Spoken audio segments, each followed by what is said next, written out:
ভাই ভিডিওটা দেখি। বাইরে জীবনে বহুত মেয়ে দেখছি, এরকম মেয়ে কয়জনের কপালে জুড়ে ভাই। তোমাদের ওই জায়গায় ঈদ, তুমি মেয়েটার কথাটা একটু দয়া করে শুনে যান। কি খাওয়া দাওয়া করছো? সে আমার বলতেছে কি সকালে পায়েস খাইছি, খিচুড়ি রান্না করছি।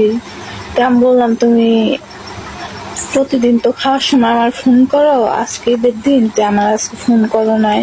সে আমার বলতেছে আজকে ভাবছি যে খাওয়া দাওয়া করে ফোন। তো আমি তাই বললাম যে তুমি কি খাইছো আমার একটু দেখাও। সে আমার বললো আমি খাওয়া দাওয়া করছি, যে পরে দেখাবো নি। আমি বললাম না আমার এখনই দেখাও। সে দেখাইবো না, অনেকক্ষণ জোর করার পরে সে কিচেন রুমে যায় পাতিল খুলছে, খুলে আমার দেখাইতেছে যে আগের দিনের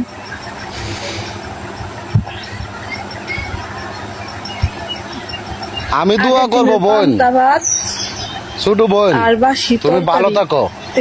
তোমার মতো নারী যেন প্রত্যেক ঘরে ঘরে জন্ম নেয়, আর তোমার দেখে যাতে এই আদর্শটা সব নারীর ওই শিক্ষা নেয়।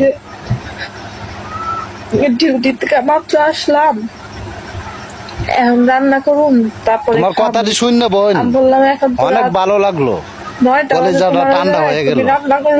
না পারি তোমার কথাটা শূন্য, সে আমার বলতেছে চোখের পানিটা ধরে রাখার জন্য। খাই খাই না শুয়ে পড়ি, সকালে উঠে প্রবাসী ভাইকে দোয়া করে ভালো থাকো।